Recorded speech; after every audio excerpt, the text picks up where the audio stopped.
பிடித்தால் ஊத சொல்லி பிடிக்கக்கூடிய அரசு, அதிகாரத்தில் இருக்கக்கூடியவர்கள் அதை ஒழிப்பதற்கு, அதை தயார்படுத்துவதற்கு நிறுத்தினால் என்ன? எதுவுமே ஏற்படுத்த முடியாதா? சமூகத்துக்கு மத்தியிலே அது தொடர்பான விழிப்புணர்வு பிரச்சாரங்களை உங்களால் செய்ய முடியாதா? அதை காய்ச்சக்கூடிய அந்த இடங்களுக்கு சென்று இது வேண்டாம் என்று சொல்லி நிப்பாட்ட முடியாதா? வருமானம், இதனால் ஒரு பெரிய வருமானம் அரசுக்கு வருகிறது. இதை வச்சு சமூகத்துக்கு பல காரியம் செய்யாம இருந்துடும். அதுல வர்ற வருமானத்தை வச்சு பல குடும்பங்களுக்கு பல சலுகைகளை, பல வசதிகளை ஏற்படுத்தி கொடுக்கிறாங்க. அதெல்லாம் சரி. ஆனா அதனால எத்தனை குடும்பம் சீரழிந்து போனது, அதை பற்றி யோசிச்சு பார்த்தீங்களா? முஸ்லிம்கள் சிந்தித்து பார்க்க வேண்டும். நீங்கள் எல்லாம் இன்றைக்கு இஸ்லாமியர்களாக வாழ்பவர்கள் ஒன்றும் நம்முடைய இந்த நோக்கம் என்பது உலகத்தை மட்டும் குறிக்கோளாக வைத்து வாழ்வது கிடையாது. மறுமையினுடைய வாழ்க்கை இருக்கிறது. அல்லாஹ் யாருக்கும் வழங்காத இஸ்லாமிய மார்க்கத்தினை உங்களுக்கு கொடுத்திருக்கிறார். அல்லாஹ் ஒன்னே கேட்பான். புகைப்பிடிச்ச லங்ஸ் போச்சு, நுரையீரல் அப்படியே கருப்பாயிருச்சு, தண்ணி அடிச்ச கல்லீரல் போச்சு, கிட்னி ஃபால்ட், எல்லா அடியா போச்சு. அல்லாஹ் நாளைக்கு மறுமையில் அப்படியே காட்டுவான், உன்னை எப்படி கொடுத்து எப்படி ஆக்கிட்டு வந்திருக்கிற. உடல் அமானிதமான பொருள் கிடையாதா? எத்தனையோ நபர்கள் பிறக்கிற பொழுது குழந்தையாக இறந்து விடுகிறார்கள். உனக்கு எல்லா உறுப்புகளையும் பெரிதாக்கி இறைவன் ஒரு குறிப்பிட்ட வயதிலே வாழ வைக்கிறானே, ஆனால் அத்தனையும் அழித்து நாசமாக்கி விடுகிறார். அல்லாஹ் அருளை பற்றி விசாரிக்க மாட்டானா? அல்லாஹ் குர்ஆன்ல அதான சொல்லுகிறான். மறுமை நாள்ல உனக்கு வழங்கப்பட்ட ஒவ்வொரு அருட்கொடைகளை பற்றியும் நிச்சயமாக விசாரிக்கப்படுவீர்கள். இறைவன் சொல்லக்கூடிய வசனம். அஸ்ஸலாமு அலைக்கும் வரஹ்மத்துல்லாஹி வபரகாத்துஹு. இன்னல் ஹம்தலில்லாஹ் நஹ்மதுஹு வ நஸ்தஈனுஹு வ நஸ்தக்ஃபிருஹு மை யஹ்திஹில்லாஹு ஃபலா முதில்ல லஹு வ மை யுضلل ஃபலா ஹாதிய லஹு வ அஷ்ஹது அல்லா இலாஹ இல்லல்லாஹ் வ அஷ்ஹது அன்ன முஹம்மதன் அப்துஹு வ ரசூலுஹு அம்மா பஅத். அஊது பில்லாஹி மினஷ் ஷைத்தானிர் ரஜீம். பிஸ்மில்லாஹிர் ரஹ்மானிர் ரஹீம். யா அய்யுஹன் நாஸ் தகு ரப்பக்குமுல்லதீ خلقكم من نفس واحدة وخلق منها زوجها وبث منهما رجالا كثيرا ونساء واتقوا الله الذي تساءلون به والأرحام إن الله كان عليكم رقيبا. يا أيها الذين آمنوا اتقوا الله وقولوا قولا سديدا يصلح لكم أعمالكم ويغفر لكم ذنوبكم ومن يطع الله ورسوله فقد فاز فوزا عظيما. يا أيها الذين آمنوا اتقوا الله حق تقاته ولا تموتن إلا وأنتم مسلمون. கண்ணியத்திற்குரிய எல்லாம் வல்ல ஏக இறைவனின் அடியார்களே, அல்லாஹுடைய மகத்தான பேரருளால் தமிழ்நாடு தௌஹீத் ஜமாத் கிருஷ்ணாஜிப்பட்டினம் கிளையின் சார்பாக தற்பொழுது இந்த உள்ளரங்கு பயான் நிகழ்ச்சி ஏற்பாடு செய்யப்பட்டுள்ளது. அன்பிற்குரிய சகோதர சகோதரிகளே, எல்லாம் வல்ல ஏக இறைவனின் அடியார்களே, இந்த அழகிய நேரத்திலே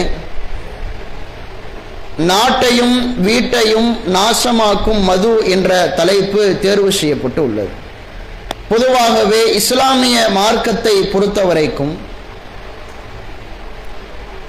இந்த உலகத்திலே கோடான கோடி மனிதர்கள் வாழ்ந்து கொண்டிருக்கிறார்கள். அப்பேற்பட்ட மனித சமுதாயம் திருந்துவதற்கும்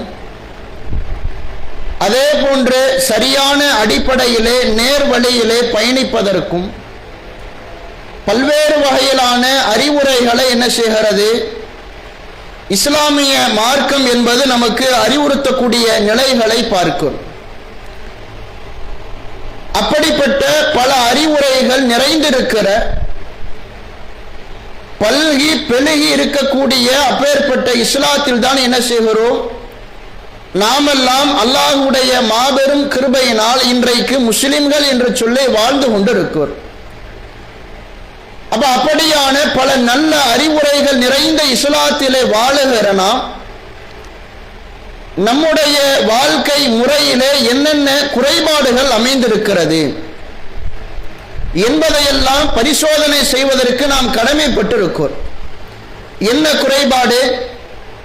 நான் என்னுடைய குடும்பத்திற்கு சரியாக உழைக்கவில்லையா? என்னுடைய மனைவிக்கும் என்னுடைய பிள்ளைகளுக்கும் என்னுடைய தாய் தந்தையர்களுக்கும் செலவு செய்யவில்லையா? அல்லது பொறுப்பாக நடக்காமல் ஊதாரித்தனமாக சுத்துகிறேனா என்ற கேள்வியெல்லாம் நமக்குள்ளே எழலாம். இதைத்தான் குறை என்று, குறைபாடு என்று நினைத்துக் கொண்டிருக்கிறோம். உள்ளுக்குள்ளே ஒவ்வொரு மனிதர்களுமே யோசித்து பார்க்கக்கூடிய நிலையில இருக்கிறோம். உண்மையிலேயே இஸ்லாத்திலே நாமெல்லாம் பயணிக்கிறோம்.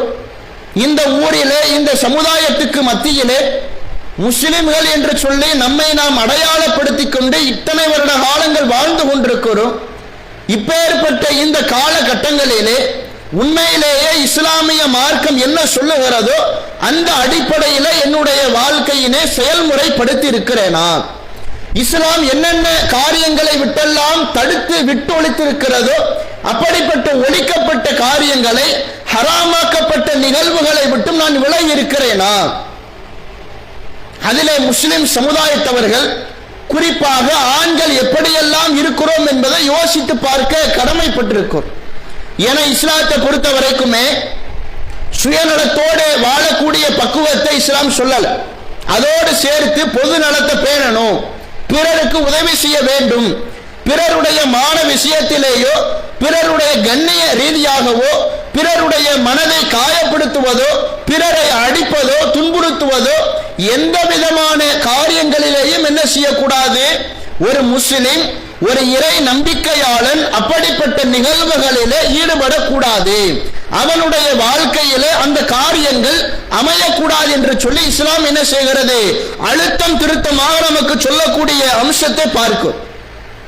இப்படி இஸ்லாத்தினுடைய அடிப்படையை பொறுத்த வரைக்குமே இஸ்லாம் என்பது பல காரியங்களை நமக்கு என்ன செய்கிறது? அனுமதி கொடுத்திருந்தாலும், ஹலால் என்று சொல்லி இருந்தாலும், ஒரு சில நிகழ்வுகளை, ஒரு சில காரியங்களை என்ன செய்கிறது?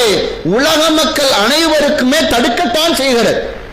ஆனால் அந்த ஹராமான பொருட்கள், அந்த ஹராமான காரியங்கள் அடங்கியிருக்கக்கூடிய, நிறைந்திருக்கக்கூடிய உலகத்துல தான் வாழ்ந்துகிட்டு இருக்கிறோம்.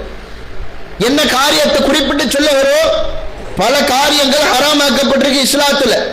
உணவு ரீதியாக, உடை ரீதியாக, கலாச்சார ரீதியாக பல நிகழ்வுகள் தடுக்கப்பட்டிருந்தாலும் இன்றைக்கு பிரதானமாக நாம பேசப்படக்கூடிய ஒரு நிகழ்வு என்னன்னு சொன்னா மதுவை தொடர்பாகத்தான், போதை பொருள் தொடர்பாகத்தான் என்ன செய்கிறோம்? இன்றைக்கு நாம பார்ப்பதற்கு கடமைப்பட்டிருக்கிறோம். இன்னைக்கு அந்த காரியத்தில், இந்த போதை விஷயத்திலே, மதுவை அருந்தக்கூடிய காலத்திலே இஸ்லாமிய மார்க்கத்தை பின்பற்றக்கூடியவர்கள் தன்னை முஸ்லிம் என்று அடையாளப்படுத்திக் கொள்பவருடைய நிலை எப்படி இருக்கிறது? இஸ்லாத்தில் எப்படியெல்லாம் எச்சரிக்கை செய்யப்பட்டிருக்கிறது? பெரும்பாவத்தினுடைய பட்டியல்ல அல்லாஹ்வுடைய தூதர் என்ன செய்யறாங்க? மதுவை அருந்துவதை சேர்க்கிறார்கள் என்று சொன்னால் இப்ப நாளைக்கு மறுமையில எப்படியான நிகழ்வுகளை, பல நஷ்டங்களை, பல இழிநிலைகளை, பல தண்டனைகளை பெற்றுத்தரக்கூடிய ஒரு காரியமாக அமைந்திருக்கும். ஆனா அப்படிப்பட்ட காரியத்தை என்ன செஞ்சிடறாங்க? இன்றைக்கு இருக்கக்கூடிய இளைய சமுதாயம் முதற்கொண்டு பெரியவர்கள் வரைக்கும் என்ன செய்கிறார்கள்? அந்த குடி போதையிலே, மது போதையிலே மயங்கி இருக்கக்கூடிய ஒரு அவல சமூகத்தினுடைய சீரழிவை தான் பார்த்து கொண்டிருக்கும். இந்த நிலை என்பது சமுதாயத்திலோ அல்லது அவனுடைய அறிவு ரீதியாகவோ எதையாவது முன்னேற்றத்தை ஏற்படுத்த போகிறதா, அழிவை தருமா? ஒவ்வொரு காரியமாக இன்னைக்கு அலசி ஆராய்கிற போது இந்த மதுவினால் அவனுடைய உடல் உறுப்புகள் முதற்கொண்டு எண்ணற்ற பல நஷ்டங்களை இந்த உலகத்தில் அடைந்து விடுகிறார். இஸ்லாத்தில் அதை பற்றி எல்லாம் சொல்லி இருக்கிறது. மது, சூதாட்டம், பலிபீடங்கள் அனைத்துமே ரிஜிசுன், உங்களுக்கு அசுத்தமானவை. உமின் அமலி சைத்தான், அத்துணை காரியங்களும் சைத்தானிய செயல்களாக இருக்கிறது என்று அல்லாஹ் சொல்லக்கூடிய வசனத்தை பார்க்கிறோம். அல்லாஹ் எங்க கொண்டு போய் வைக்கிறான் பார்த்தீங்களா? மது அருந்துவதை, அந்த போதை பொருளை, மதுபானத்தை இறைவன் அசுத்தமான ஒரு காரியம் என்று குறிப்பிடுகிறான். நாம அசுத்தம்னா என்ன நினைப்போம்? சாக்கடை, சகதி, அழுக்கா இருக்கக்கூடிய இடங்கள், அழுக்காக இருக்கக்கூடிய ஆடைகள் அசுத்தமா இருக்குன்னு சொல்லுவோம். அது அசுத்தம் தான். அத்தோடு சேர்த்து இந்த மதுவை அல்லாஹ் என்ன பண்றா, இது ஒரு அசுத்தமான ஒரு காரணமாக இருக்கிறது. இந்த மது என்பது சைத்தான் தூண்டக்கூடிய ஒரு நிகழ்வாக இருக்கிறது. அல்லாஹ் இப்படி திருமறை குர்ஆனிலே மனிதனுக்கு அழகான முறையிலே பாடம் நடத்தக்கூடிய விதமாக நமக்கு சொல்லி காட்டுகிறானேயானால் அந்த அறிவுரைகள் அப்படிப்பட்ட அந்த வசனத்தின் மூலமாக, ஹதீஸ்களின் மூலமாக இன்றைக்கு எந்த முஸ்லிம் சமுதாயமும் படிப்பினை பெறாத ஒரு சூழல் தான் அமைந்திருக்கிறது. ரொம்ப கவலைக்குரிய ஒரு காரியம். சாதாரணமாக எடுத்துக்கொள்கிறார்கள், அதில் மிகப்பெரிய சந்தோஷம் கிடைக்கிறது, மகிழ்ச்சி இருக்கிறது, ஒரு நிம்மதி இருக்கிறது, யாருடைய தொல்லையும் இல்லை, நாம உண்டு, நம்முடைய வேலை உண்டு போகிறோம் என்று சொல்லி இப்படி அவனை தன்னைத்தானே ஏமாற்றி கொண்டு என்ன செய்கிறான், அந்த மது போதையில சீரழிந்து அதற்கு அடிக்ட் ஆகி அதற்கு அடிபணிந்து அவனுடைய வாழ்க்கை முழுவதும் அப்படியே எங்கோ செல்ல வேண்டிய அவனுடைய லட்சிய போக்கு எல்லாமே எங்கே முடிவடைய போகிறது என்று தெரியாத நிலைக்கு இன்றைக்கு பல இளைஞர்கள், பல நபர்கள் வாழ்ந்து கொண்டிருக்கக்கூடிய மது பிரியர்கள் இருக்கிறார்களா இல்லையா? பல பேர்கள்ட்ட காரணம் கேட்டோம்னா, இந்த குடியால என்னுடைய குடும்பம் நாசமாக போய்விட்டது, எவ்வளவோ படிச்சிருப்பேன், எவ்வளவோ தொழில முன்னேறி இருப்பேன், எத்தனையோ பொருளாதாரங்களை சேர்த்து வைத்திருந்தேன், இந்த குடிபானம், இந்த மது என்பது எல்லாத்தையும் அப்படியே ஆட்டுவித்து அழித்து விட்டது, இன்றைக்கு நடுத்தெருவில் இருக்கிறேன். புலம்பக்கூடிய மக்கள் இருக்கிறார்களா இல்லையா? அவனுக்கு மனிதனுக்கு உணர்கிறது, உணர்த்தப்படுகிறது, குடிப்பது தப்பு, அது என்பது இஸ்லாத்தில் தடுக்கப்பட்ட காரியம் தான், எல்லாமே தெரியும். மார்க்கத்தை தாண்டி உலக ரீதியாக எவ்வளவு நஷ்டம் அடைய என்பதை எல்லாம் வச்சிருப்பான், நல்ல விளங்கி வச்சிருப்பான். குடிச்சிட்டு போனா வீட்டில் மனைவி திட்டுவா, பிள்ளைகள் மதிக்க மாட்டார்கள், ஒரு நாள் முழுவதும் சம்பாதித்த பாதி பொருளாதாரம் இப்படியே இந்த டாஸ்மாக் கடைக்கு போய்விடுகிறது. அதெல்லாம் யோசிப்பான். குடித்ததுக்கு அப்புறம் கடைக்கு வாங்குறதுக்கு முன்னாடி வரக்கூடிய அந்த ஆர்வம், அந்த ஆசை இருக்கிறது. ஏதோ உலகத்தில் எதையோ சாதித்து கொண்ட மாதிரி என்ன செய்வா, பெரும் மகிழ்ச்சியோடு போட்டியோடு முந்தி அடித்துக் கொண்டு அந்த கூட்ட நெரிசலில் அதை வாங்கக்கூடிய அவ்வளவு நிலைகள் இருக்கிறது. சமுதாயத்திற்கு கேவலம்.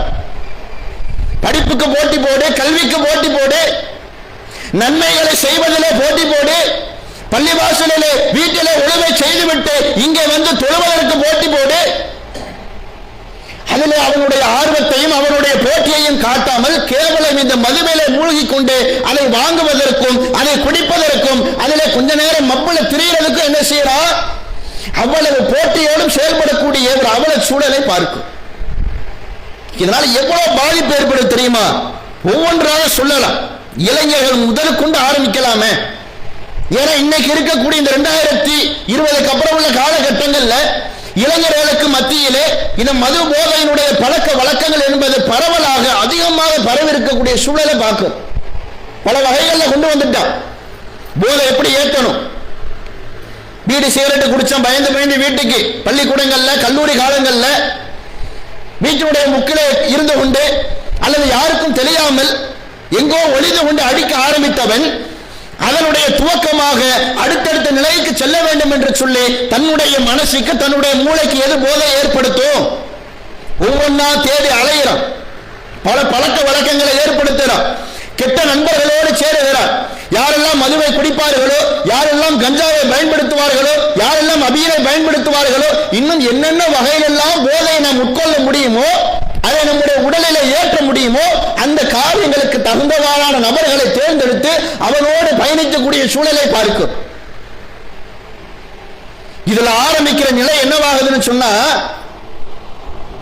இன்னைக்கு பள்ளிக்கூடங்கள்ல முதற்கொண்டு இலகுவான முறையில் அதை பயன்படுத்தக்கூடிய சூழல் இருக்கிறது. பள்ளிக்கூடத்தில் என்ன செய்வான், மாணவர் 8வது படிக்கிற மாணவர், 7வது படிக்கிற மாணவர் என்ன உலகத்தில் சாதிச்சுட்டான், இன்னும் 8வது தாண்டல, 10th பப்ளிக் எழுதல, அந்த ஒரு நிலைக்கெல்லாம் வரவே கிடையாது.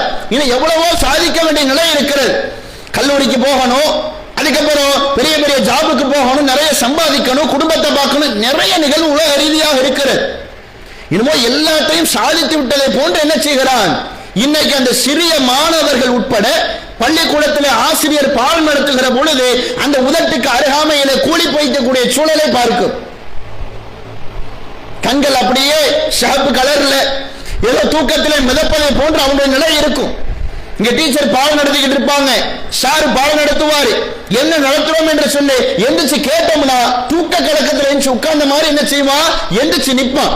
என்ன நடத்தினாங்க, சுத்தி என்ன நடந்தது, டீச்சர் என்ன பாடம் சொன்னாங்க, என்ன கேள்வி கேட்டாங்க, எதுவுமே என்ன செய்யாது, அவனுடைய மூளைக்கு வராது. அவனுடைய சிந்தனையில இருப்பது அதனால் ஏற்பட்ட அந்த போதையினுடைய சின்ன ஒரு தாக்கம் என்ன செய்யும், அவனுடைய மண்டைக்குள்ள ஓடிக்கிட்டே இருக்கும். பள்ளி பருவத்தில் இது ஆரம்பிச்சு ஒவ்வொரு சில பள்ளிக்கூடங்களை பார்க்கிற பொழுது ரொம்ப கவலைப்பட வேண்டிய ஒரு காரியம். ஏன்னா அந்த ஒரு நிகழ்வு தான், அந்த கூடம் தான் மாணவனை திருத்தி வெளியே கொண்டு வர்றதுக்கு, மாணவனை நல்ல முறையில் கொண்டு வருவதற்கு உண்டான ஒரு அழகிய கல்வி கற்கக்கூடிய இடம். ஆனா அந்த இடத்துல கூட என்ன செய்யறானுங்க, பல கெட்ட நண்பர்களோடு சேர்ந்து பெரிய மாணவர்களோடு சேர்ந்து ரெஸ்ட் ரூம் நேரத்தில் கூட செவரேறி குதிச்சு என்ன பண்றான், அதை வாங்கி வாயில போட்டு விட்டு அல்லது புகைப்பிடித்து விட்டு வரக்கூடிய அம்சங்களை பார்க்கும். அதை மறைக்கிறதுக்கு அதை சமாளிக்கிறதுக்கு நிறைய நிகழ்வை கையில வச்சிருக்கிறான். வராம இருக்குன்னா என்ன திங்கணும், என்ன இலைய போடணும், என்ன முட்டாயை போடணும், எத்தனை தடவை வாயை கொப்பளிக்கணும், முகத்தை எப்படி கழுவணும், எல்லாத்தையுமே தெரிஞ்சு வச்சிருக்கிறான். எப்படி தெரிஞ்சு வருவான், எல்லாத்தையுமே என்ன செய்யறான், அவன் பெரிய மாணவர்கள் எல்லாத்தையும் கத்துக்கிட்டு அதை அப்படி நடைமுறைப்படுத்தக்கூடிய அம்சங்களை பார்க்கும். பள்ளிக்கூடத்தினுடைய மாணவர்கள் என்று பார்த்தோமே, ஆனால் அதை தாண்டி இளைய பருவம் இளைஞர்கள் கல்லூரி கட்டத்திலே அங்கே அதை விட கொஞ்சம் மேல ஸ்கூல்லாம் என்ன சின்ன சின்ன காரியம் தான்.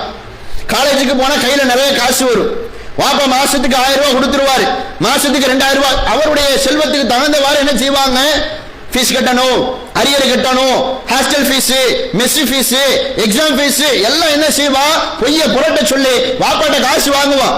வாப்பா என்ன செய்வாரு, புள்ள நல்லா படிக்கிறான் போல, நிறைய எக்ஸாம் வைக்கிறாங்க போலயே, நல்லா சாப்பிடுறான் போலயே, நல்ல சாப்பாடு போடுறாங்க, புள்ள தானே சாப்பிடட்டும், வீட்டுல இருக்கப்போ நல்ல சுவையா சாப்பிட்டான், கறி சாப்பிட்டான், ராலு சாப்பிட்டான், எல்லாத்தையுமே சாப்பிட்டான், அங்க என்ன சாப்பிடானோ தெரியல, மெஸ் ஃபீஸ் கொடுப்போம், பிரச்சனை இல்லை, செமஸ்டர் எக்ஸாம் எல்லாத்துக்கும் வாங்கிக்க.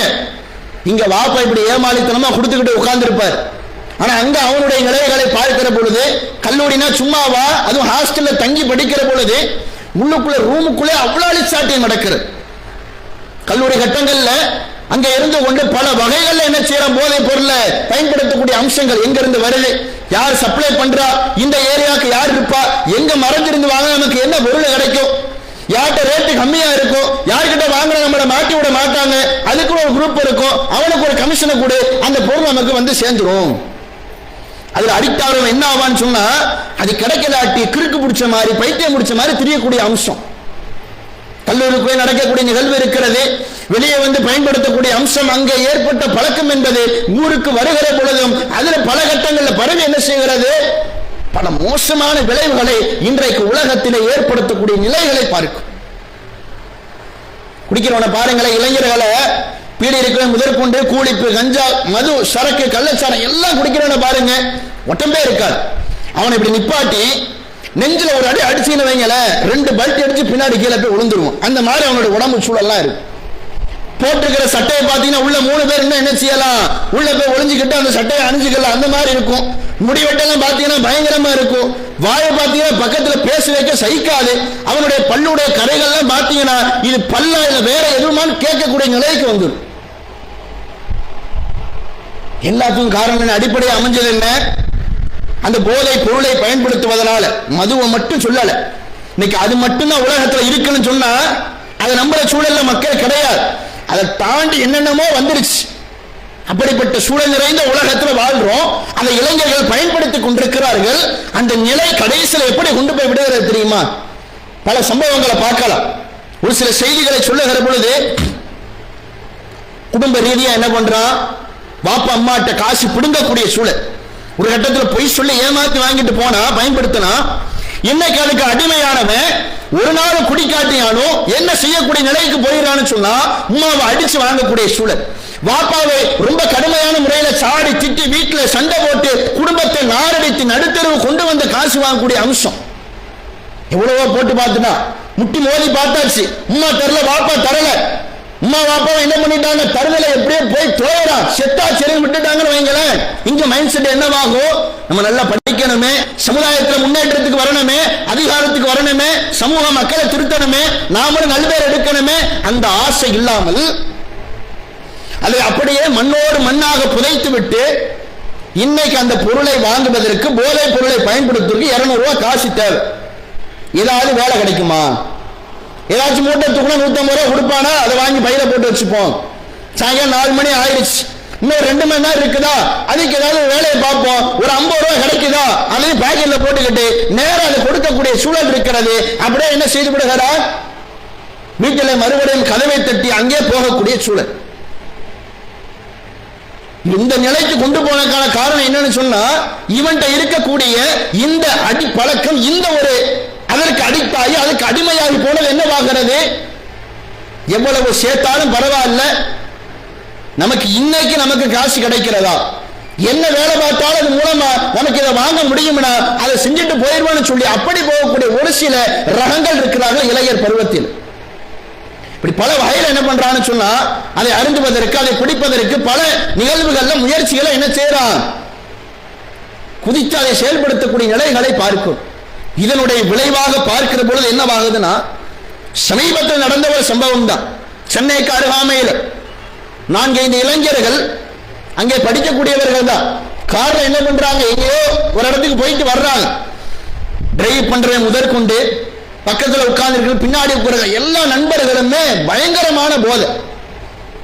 அந்த ஈசிஆர் பகுதியில் ரோட்டோரங்கள்ல ஆடு மாடு மேய்ப்பாங்களா இல்லையா, நம்முடைய ஊர்களே மேய்ப்பாங்க. இந்த ரோட்டை கிராஸ் பண்ணி அங்கிட்டு கூட்டிட்டு போய் விடுவாங்க ஆடு மாடுகளை, அல்லது ஓய்வு நேரங்களில் இளைப்பாறக்கூடிய சூழல்லாம் இருக்கும். அந்த மாதிரி ஒரு ஆடு மேய்க்கக்கூடிய 5 பெண்மணிகள்னா வயதானவங்க, வயதான நிலையில் இருக்கிறவங்க மதிய நேரத்தில் என்ன பண்றாங்கன்னா, அந்த ஆடுகளை மாடுகளை எல்லாம் ஓரம் கட்டி விட்டு சாப்பிடுறதுக்காக ரோட்டு ஓரத்தில் உட்கார்ந்து இருக்கிறாங்க. ரோட்டு ஓரத்தில் மரத்து கீழே என்ன பண்றாங்க, நிழல் சார்ந்து உட்கார்ந்து சாப்பிடணும் அப்படிங்கிறதுக்காக இருக்கக்கூடிய நேரத்தில் அந்த 5-4 இளைஞர்கள் அடங்கி இருக்கக்கூடிய கார் படுவேகமாக வருது. வேகமாக வரக்கூடிய வேலை என்னவாகுதுன்னா, இந்த ரோட்டோரத்தில் அமர்ந்திருக்கக்கூடிய 5 அந்த வயதான மூதாட்டியுடைய அவங்களுடைய உடம்புகளையே நசுக்கி என்ன பண்றாங்க, கொண்டுட்டு போகக்கூடிய சூழல். காரை பிடிச்சாச்சு, எல்லாம் நிப்பாட்டிட்டாங்க, காரு கண்ணாபின்ன உடைஞ்சு போச்சு. டயரை சுத்தி இருக்கக்கூடிய மேற்பாங்க எல்லாம் கடுமையாக எழிஞ்சிச்சு. ஒரு ஆள் மேல ஏறி இறங்கினா என்ன இப்படிப்பட்ட சூழல் இருக்கும் பாருங்க. வேற வழி இல்லாம கண்ட்ரோல் பண்ணி வண்டியை நிப்பாட்டியாச்சு. ஊர் மக்கள் எல்லாம் மொத்தி எடுத்துட்டாங்க. அந்த 5 பேரை பிடிக்கிறாங்க எல்லாத்தையுமே. அதுல 2 பேர் தப்பிச்சு ஓடிட்டான். ஓட்டுநர் பக்கத்தில் உட்காந்து எல்லாத்தையும் ரோட்டு நடு ரோட்ல போட்டு என்ன பண்றாங்க, அவனை காட்டிடுறாங்க. ஆனா இந்த நிகழ்வோட யார அடிச்சாங்களோ அந்த 5 மூதாட்டிகளுடைய உயிர் போயிருச்சு. அன்றாட பசிக்காக, சாப்பாட்டுக்காக, உணவு உண்ணணும். ஒரு நாளைக்கு ஒரு ஆட்டை மேய்ச்சோம், ஒரு 15 ஆடு 20 ஆடு கண்ட்ரோல்ல இருக்கிற மாசத்துக்கு ஓனர் என்ன செய்வாரு, ஒரு ஆட்டுக்கு மாசம் 150 ரூபாய் 200 ரூபாய் கணக்கு பண்ணி 20 ஆடுக்கு 5000 6000 மாசம் கொடுப்பார். அதை நம்பி உட்கார்ந்து இருக்கிறவங்க, அதை நம்பி வேலை பார்க்கிறவங்க, அப்படிப்பட்ட ஏழைகளுடைய வயிற்றில் அடிக்கக்கூடிய விதமா என்ன பண்ணிட்டா, அவனுடைய உயிரை போகக்கூடிய விதத்தில் வேகமாக அதிவேகமாக வந்த அந்த காரு குடி போதையில வந்த மதிகட்ட இளைஞர் என்ன செய்து விட்டார்கள், அப்படியே 5 நபர்களையும் சுக்கு நூறாக அப்படியே விபத்துக்குள்ளாக்கி இருக்கக்கூடிய சூழலை பார்க்கும். எதனால ஏற்பட்ட ஒரு நிலை, குடிச்ச காரணம், மது போதையில இருந்த காரணம், மப்புல இருந்த காரணம். குடிச்சா முதவே என்ன பண்ணணும், வீட்டில் போய் குப்பரப்பட்டு தூங்கணும், இல்ல எங்க போகணுமோ அங்க இருக்கணும், இல்ல போதை தெரிஞ்ச உடனே வாகனத்தை எடுத்து ஓட்டிட்டு வரணும். பெரிய கெத்து காட்டுறோம், நாங்க தான் குடிச்சாலும் நாங்க தெளிவா வண்டி ஓட்டுவோம், எங்கிட்ட அந்த தெளிவு இருக்கும், அது ஒரு பக்கமா இருக்கும், நாங்க இது ஒரு தெளிவுல இருப்போம்னு சொல்லி பெரிய பில்டப் காட்ட விதமாக ஓடி வந்துட்டு அந்த வாகனத்தை ஓட்டி வந்து விட்டு இன்றைக்கு பல உயிர்களை சேதப்படுத்தக்கூடிய அம்சங்களை பார்க்கும். அதே மாதிரி நம்முடைய பகுதியில் கூட என்ன பண்ணலாம், பல விபத்துகளை பார்க்கலாம். மாடு குறுக்க வந்திருக்கும், அடிச்சுட்டு போயிருப்பாங்க, ஸ்பாட்ல அவுட் ஆயிருப்பார். பல நபர்கள் கிராஸ் ஆகும் போது கூட வண்டியினுடைய வேகத்தை குறைக்காம என்ன செஞ்சிடறான், இப்படி அடிச்சு தூக்கிட்டு போகக்கூடிய சூழலை பார்க்கிறோம். மாடு குறுக்க வந்தது ஓகே, அதனால விபத்து ஏற்பட்டுச்சு. ஆனா அவனை ஆராய்கிற பொழுது ஒரு சில நபர்கள் எப்படி இருக்கிறாங்கன்னு சொன்னா, குடிச்சிருக்கிறான். 100-2 பேரு சாதாரண மாடு முட்டை என்ன பண்ணிடுறாங்க, குறுக்க வந்து விபத்துக்குள்ளாகிறாங்க, சின்ன காய தப்பிச்சு போயிடுறாங்க, ஒரு சில பேர் மௌத்தா போயிடுறாங்க. பெரும்பாலான பேரு குடிக்காம அதிவேகமாக வராம கண்ட்ரோல் பண்ணி வாகனத்தில் வருகிற பொழுது அந்த விபத்தை தவிர்த்திருக்கலாமா இல்லையா? வண்டியை கண்ட்ரோல் பண்ணி நிப்பாட்ட முடியுமா இல்லையா? ஏன் இவனால் நிப்பாட்ட முடியல? அந்த போதையில திருகன் ஆக்சிலேட்டர் கையை என்ன செய்ய முடியாது, குறைக்க முடியாம அப்படியே ஒரு கண்ட்ரோல்ல போவா. எது குறுக்க வருதா, ஜிக்ஸா கடிச்சிட்டு போயிடலாம், வளைஞ்சு நெளிஞ்சு போயிடலாம், எது குறுக்க வந்தா என்ன, அடிச்சுட்டு பறக்க விட்டு போலான்னு சொல்லி போற. கடைசியில் யாருக்கு நஷ்டம்னா, மாடு இறந்து போதோ இல்லையோ, ஆனா வண்டி பட்டு இவன் என்ன செஞ்சிடறான், அவனுடைய உயிர் சேதம் அப்படியே முழுமையாக போய் அவ்வளவுதான், கடைசியில் மரணத்தை அடையக்கூடிய நிலைதான் ஏற்படுகிறது. இது மாதிரி பல சூழலை என்ன செய்யலாம், பல விபத்துக்கு காரணமான நிகழ்வுகளை பார்க்கிற பொழுது எல்லாத்துக்கும் அடிப்படையாக இருப்பது மது போதை மட்டும்தான். இன்னும் சில காரியங்களை சொல்லலாம். நாட்டிலே கற்பழிப்பு நடக்கிறது, கொலை நடக்கிறது, கொள்ளை நடக்கிறது, இப்படி பல நிகழ்வு நடக்கிற பொழுதும் இத்தனை பெரிய காரியத்தை என்ன செய்ய மாட்டான், பெரும்பாலான நபர்கள் சுய நினைவோடு இருக்கிற பொழுதோ ஒரு தைரியத்தை வளவழைச்சு என்ன செய்ய மாட்டான், அதில் ஈடுபடக்கூடிய ஒரு நிலையில மனுஷன் இருக்க மாட்டான். என்ன செஞ்சிருவான்னு சொன்னா, இந்த குடியில ஆரம்பிச்சு குடிக்கிறவன் இந்த ஒரு தப்ப செய்யறவன் என்ன செய்யுமா, அதுக்கடுத்து ஏதோ பல கட்டங்கள்ல போகிற பொழுது பல தவறுகளை செய்வதற்கு வாய்ப்பு ஏற்படுகிறது. குடிச்சிட்டு போறான், எங்கோ பெண்கள் செல்லுகிறார்களே, ஆனால் அவனுடைய பார்வை என்பது படு பயங்கரமாக வேறு விதமான தவறான சிந்தனைகளை ஏற்படுத்தி பார்க்கக்கூடிய சூழலை பார்க்கும். போதையில இருக்கிற பொழுது அந்த பெண்களை கூட்டாக என்ன செய்கிறான், கடத்தி கொண்டு அந்த பெண்மணியினுடைய அந்த சகோதரியினுடைய வாழ்வை நாசப்படுத்தக்கூடிய கயவர்கள் இன்றைக்கு உலகத்தில் இருக்கிறார்கள். கற்பழிப்பில் ஈடுபடுகிறானா, அப்படியே விட்டுட்டு போயிடுறானா, போதையில இருக்கிற பொழுது இவளை இப்படியே விட்டுட்டோம்னா எஞ்சிட்டு போய் நம்மளை கம்ப்ளைண்ட் பண்ணிடுவாங்க, போலீஸ்ல மாட்டிப்போம், அதை நம்மளால என்ன செய்ய முடியாது, சரியட்ட முடியாது, போலீஸ்காரர் லாடம் கட்டிடுவான், இருந்த இடம் தெரியாம என்ன செஞ்சிருவான், செவச்சிருவான்னு சொல்லி கடைசி கட்டத்தில் கொலை செய்யக்கூடிய அம்சத்துக்கு போய்விடுகிறான். இந்த ஒரு தப்புனால மண்டக்குள்ள அவனுடைய போதை போனதுனால என்ன ஆயிடுச்சு, பல பெரிய பெரிய காரியங்களை செய்யக்கூடிய அம்சத்தை பார்க்கும். உலகத்தில் எவ்வளவு காரியங்களை பார்க்கிறோம். ரீசெண்டா கூட ஒரு டாக்டர் என்ன பண்ணாங்க, கற்பழிச்சு கொண்ட ஒரு சூழலை பார்த்தோம். பெரிய லெவல்ல பிரச்சனை ஏற்பட்டது. மருத்துவர்கள் எல்லாமே என்ன பண்ணாங்க, போராட்டம் பண்ணக்கூடிய அம்சங்களை பார்த்தோம். அவனுடைய செயல்பாடுகளை எல்லாம் ஆராய்ந்து பார்க்கிற பொழுது மது போதை ஒரு அம்சம் அடங்கி இருக்கிறது, ஆபாச படங்கள் ஒரு அம்சம் அமைந்திருக்கிறது. அவனுடைய பல நிகழ்வு என்ன செய்கிறது, அவனுடைய மண்டைக்குள்ள ஓடி ஓடி பல தவறுகளை ஈடுபட்டு கடைசியில இப்படியான ஒரு காரியத்தை செய்யக்கூடிய அம்சத்தை பார்க்கும். கொலை எந்த அளவுக்கு நடக்குது, குடிக்கிறதுக்கு காசு தரல அப்படிங்கிறதுக்காக நண்பரை விட்டக்கூடிய சூழல். சேர்ந்து ஒன்னாக என்ன செய்வாங்க, ரெண்டு பேரும் அந்த காரியத்தில் ஈடுபடுவான். குடிப்பான், நல்லா என்ஜாய் பண்ணுவான், பேசுவான். குடிக்கிற பொழுது அசாத்தியமான பல காரியங்களை பேசுவோம். குடிச்சுக்கிட்டு என்ன செய்வானா, நண்பர்கள் உட்கார்ந்து இருக்கிற பொழுது அது ரெண்டு பேர் வந்து அவன் ஹையஸ்ட், அவன் வேற லெவல்லாம் பேசுவான். ஒரு பிசினஸ் ஆரம்பிக்கிறமாப்ல, இவ்வளவு காசு போடுறேன் நானு, நீ இவ்வளவு போடு, அதை இங்கே கொண்டு போவோம், இப்படி இப்படி கொண்டு போவோம், எல்லாத்தையும் என்ன செய்வான், குடிக்கும் போது உட்கார்ந்து பேசக்கூடிய அம்சங்கள் இருக்கும்.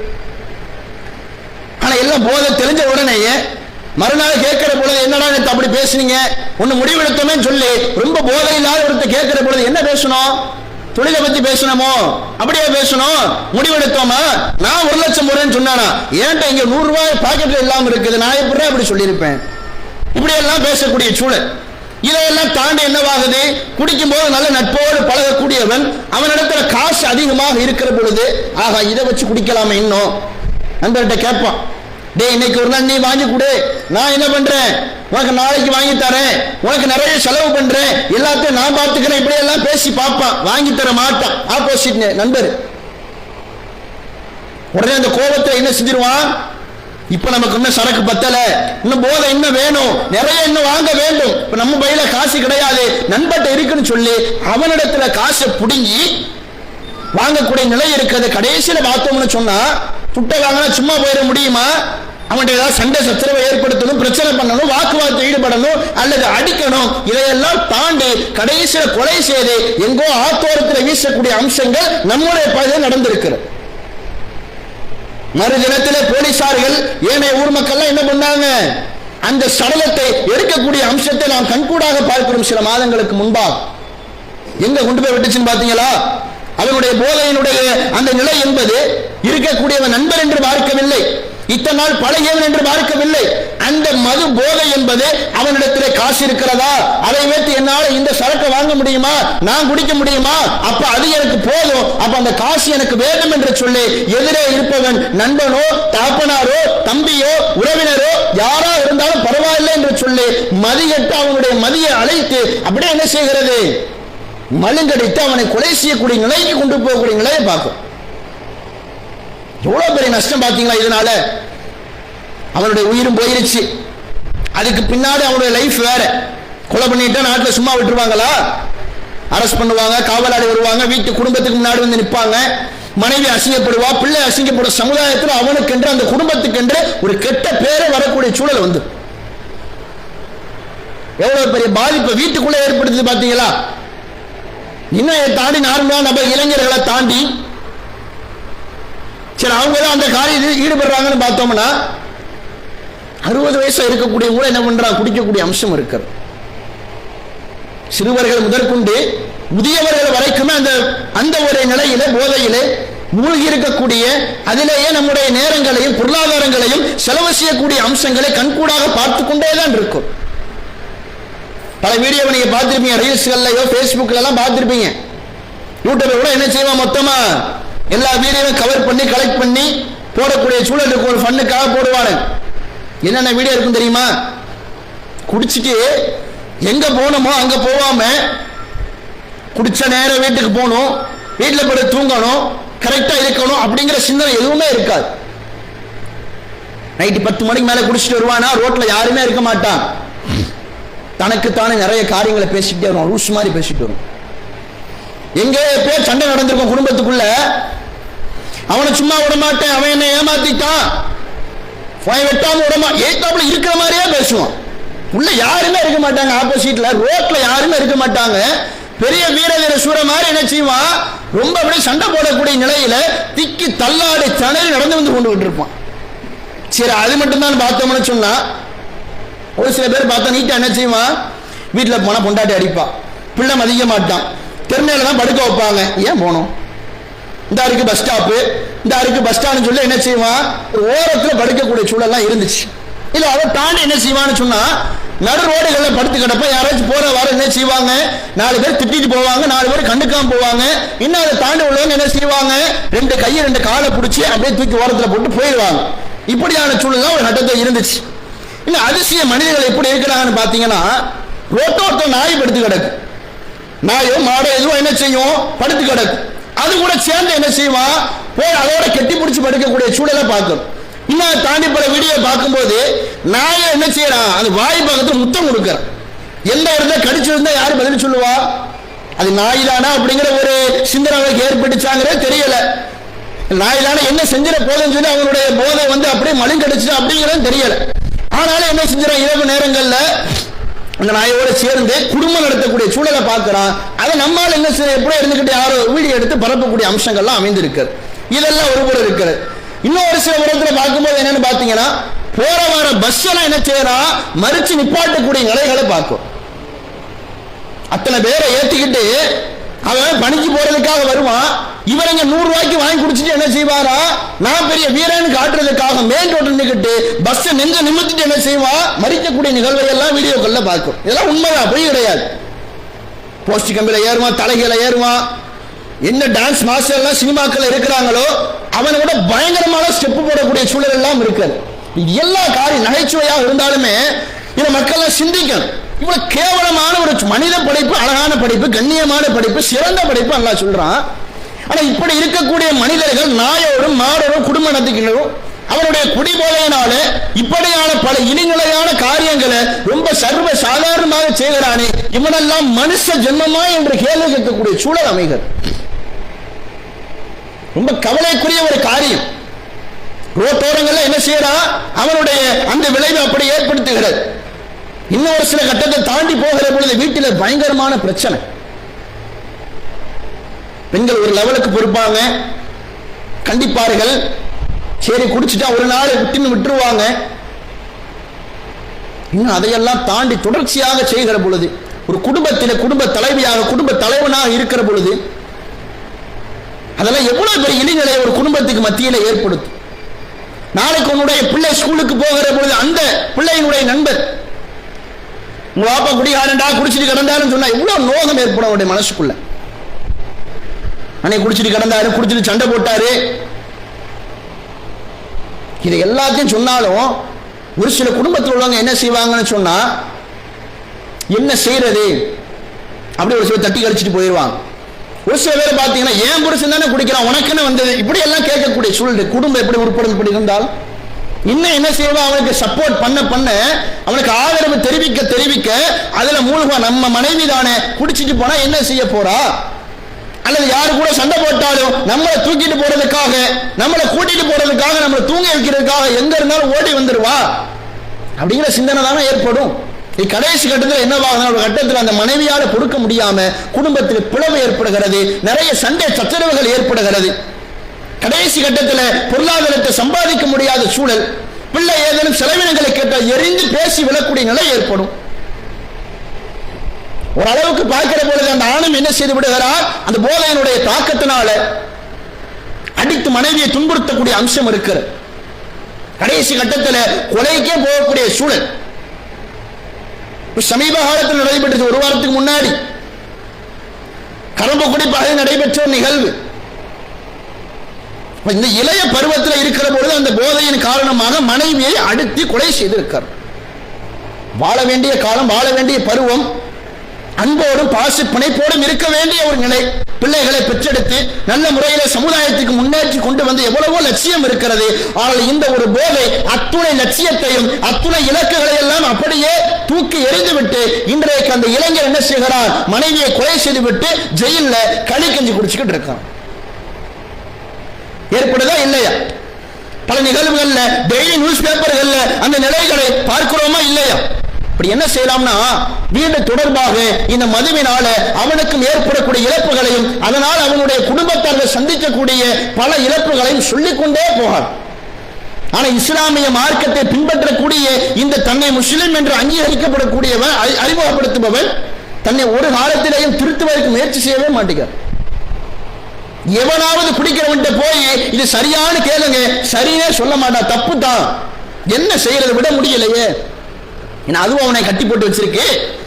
பாட்டில் கால உருவாக்கி நடந்து வந்து இந்த ஆடா முகமது குடிடா, இந்த ஆடா அப்துல்லா இதை குடி ஊத்தி குடி, இந்த கிளாஸ் இந்த தண்ணின்னு சொல்லி அதுவா வந்து கொடுக்கிறது. நீ உன்னுடைய மனோ இச்சைகளை குழி தோண்டி புதைக்க வேண்டும், இறைவனுக்கு பயந்து வாழ வேண்டும். நாளைக்கு மறுமை இருக்கிறது, அந்த மறுமையுடைய விசாரணை இருக்கிறது. அல்லாஹ் கேட்பானே, நான் என்ன இஸ்லாத்தை பின்பற்றி வாழ்ந்திருக்கிறேன் என்று சொல்லி முஸ்லிம் சமூகம் இந்த நிலையிலே தனக்குத்தானே எல்லா நபர்களும் கேள்வி கேட்க வேண்டும். பல பாதிப்புகளை கண்கூடாக பார்த்தாலும் நேரிலே கண்டாலும் திருந்துவதற்கு முயற்சி செய்யவில்லை. ஆனால் நீ எல்லாம் எப்படி நாளைக்கு மறுமையிலே வெற்றி பெற முடியும் என்ற நிலைக்கு வந்து விடுகிறது.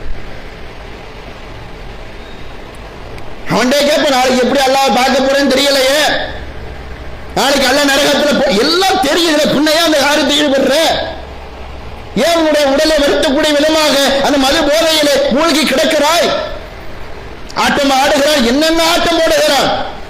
இளைஞர்களாக இருப்பவர்களுக்கு குடி என்று சொன்னால் திருமணத்திலே குடி, சாவு வீட்டிலே குடி, கந்தூரி விழாக்கல்ல குடியை போட்டு ஆட்டம் போடுவது, ஏதாவது மகிழ்ச்சியான காரியம் ஏற்பட்டாலும் குடி, துக்கமான நிகழ்வு ஏற்பட்டாலும் குடி. எதுக்குத்தானே குடிக்காம இருப்ப? எல்லா நிகழ்வும் எடுத்துக்கொண்டாலும் உனக்கு பொண்ணு பார்த்தாச்சா, டீக்கு என்னப்பா, ஹோட்டல்ல சாப்பாடு வாங்கி, என்ன சாப்பாடுங்க, ஒரு பாக்ஸ் வாங்கி கூட, என்ன பாக்ஸ், கேக் பாக்ஸா, ஒரு 10 பாட்டில் வாங்கி கொடுத்தனா எங்களுக்கு போதும். இப்படித்தான் சமூகத்தினுடைய நிலை இருக்கிறது.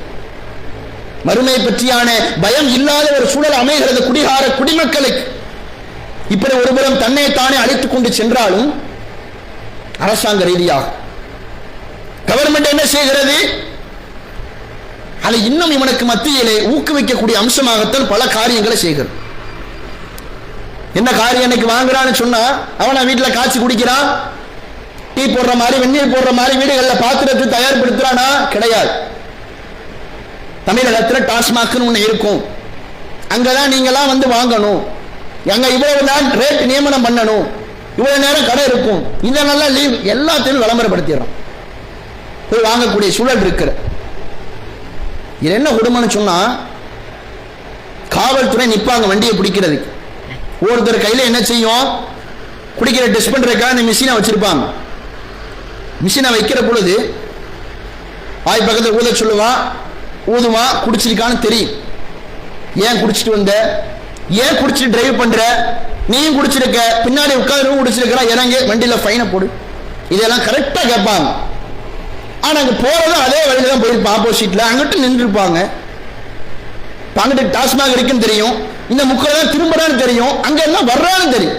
வரும் வேலைக்குனே பிடிக்கிறது, எல்லாத்தையும் அவங்களே கேட்கறது, அவங்களே வழிகாட்டி விடுறது. இப்படி எல்லா காரியத்தையுமே இந்த அரசாங்கம் ஒரு ரீதியாக என்ன செய்கிறது, அப்படி அவனை மடைமாற்றக்கூடிய அம்சத்தை பார்க்கும். குடித்தால் ஊத சொல்லி பிடிக்கக்கூடிய அரசு, அதிகாரத்தில் இருக்கக்கூடியவர்கள் அதை ஒழிப்பதற்கு, அதை தயார்படுத்துவதற்கு நிறுத்தினால் என்ன, எதுவுமே ஏற்படுத்த முடியாதா? சமூகத்துக்கு மத்தியிலே அது தொடர்பான விழிப்புணர்வு பிரச்சாரங்களை உங்களால் செய்ய முடியாதா?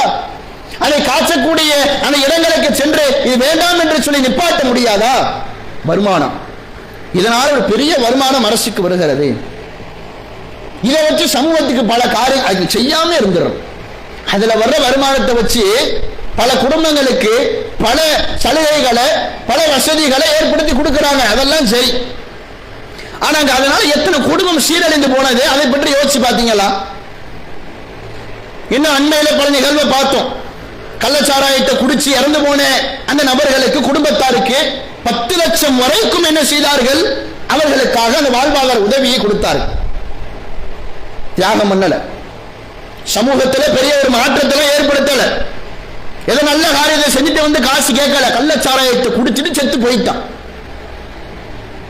ஒரு மாசத்துக்கு முன்னாடி, 15 நாளைக்கு முன்னாடி கடுமையான வெள்ளம், புயல் கடலூர் பகுதியில், திருவண்ணாமலையிலே மலைச்சரிவு, நிலச்சரிவு ஏற்பட்டது.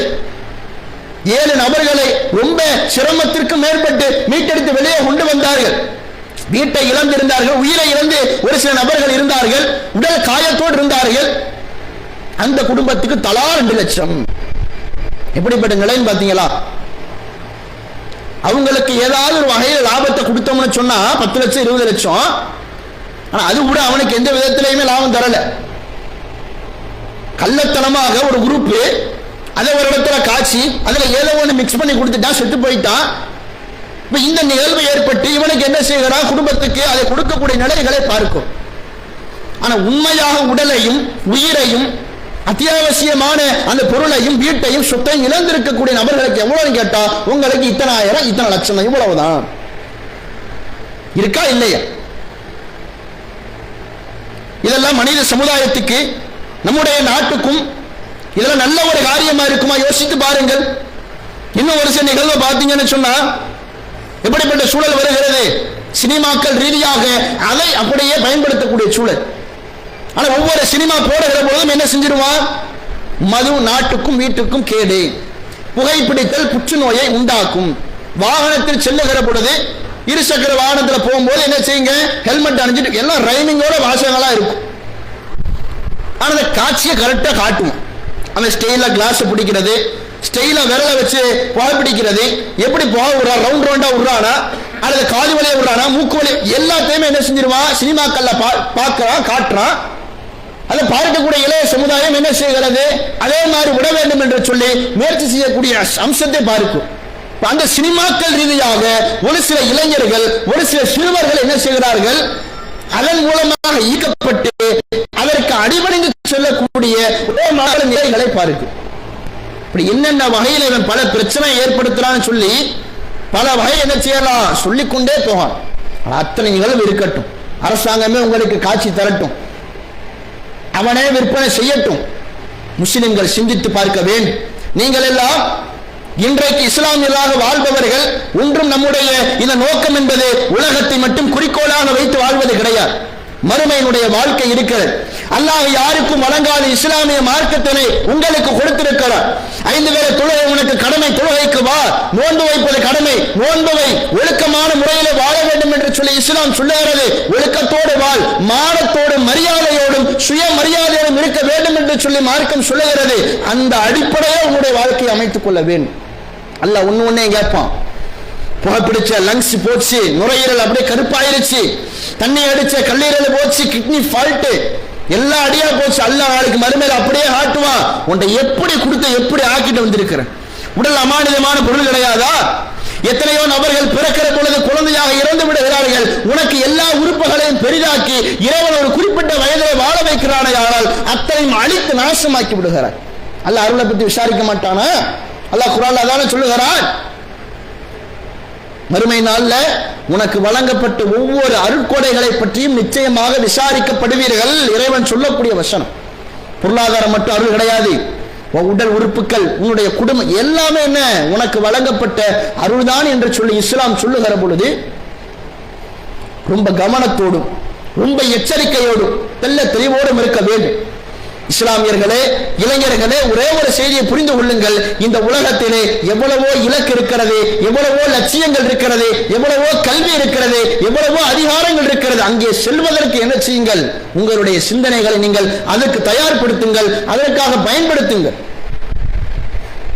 இது போன்ற நம்முடைய மூளைகளை மழுங்கடிக்கக்கூடிய, நம்முடைய அறிவை இழக்கக்கூடிய சமுதாயத்துக்கு மத்தியிலே பல கேவலங்களையும் பல கெட்ட பெயர்களையும் அவப்பெயர்களையும் வாங்கி தரக்கூடிய இது போன்ற காரியத்தில் என்ன செய்யாதீர்கள்? தயவு செய்து ஈடுபடாதீர்கள். இது நம்முடைய வாழ்க்கையிலே தொடரும் என்று சொன்னால் நாளைக்கு மறுமையிலே, இன்றைக்கு உலகத்திலே வாழுகிற பொழுது உன்னுடைய போதைக்காக மதுவை குடித்தால் இறைவன் நாளைக்கு மறுமையிலே அதே மது பிரியர்களுக்கு உலகத்திலே பாவ மன்னிப்பு தேடவில்லையானால், அதே நிலையிலே மரணித்து விட்டோமையானால், நாளை மறுமையிலே நரகத்திலே இறைவன் நரகவாதிகளினுடைய சீலையும் சலத்தையும் இறைவன் என்ன செய்வான்? அந்த மது பிரியர்களுக்கு இந்தாடா குடி என்று சொல்ல இறைவன் என்ன செய்வான்? ஒரு கேவலமான ஒரு பானத்தை கொடுக்கக்கூடிய அம்சம் தான் ஏற்படும்.